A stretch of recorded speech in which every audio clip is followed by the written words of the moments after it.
এই মানুষটা একটা গাড়ি চালাচ্ছিল যার পেছনে দুটো এয়ারপ্লেন বাঁধা ছিল। প্লেনগুলো যখন চলতে শুরু করলো তখন সে একটা লোহার রড দিয়ে অ্যাক্সিলারেটর চেপে রাখলো এবং সঙ্গে সঙ্গে চলন্ত গাড়ি থেকে লাফিয়ে পিছনের প্লেনের দিকে দৌড় দিল।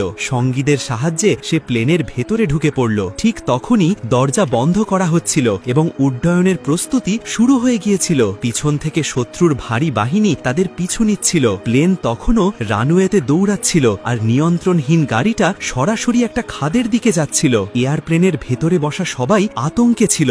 গাড়িটা যখন খাদের মধ্যে পড়ে গেল তখন তার টান থেকে প্লেনগুলো আকাশের দিকে উড়তে শুরু করলো। সবাই ভেবেছিল এবার বেঁচে গেছে, কিন্তু হঠাৎ ওপর থেকে শত্রুর ফাইটার জেট চলে এলো। পাইলট বাতাসের প্রবাহের দিকে ঘুরে নিল, কিন্তু এটা সরাসরি শত্রুর লাইনে নিয়ে গেল। কমান্ডার সঙ্গে সঙ্গে মেশিন গান সেট করার নির্দেশ দিল, কিন্তু তখনই এক শত্রু সৈন্য যার চোখে কিছুটা দুর্বলতা ছিল সে ভুল করে 3টে বিমানকে 6টা ভেবে অন্ধের মতো গুলি চালাতে লাগলো। ফলাফল হলো ওদেরই একটা ফাইটার জেট আকাশে আগুন হয়ে ধোঁয়ায় মিশে গেল।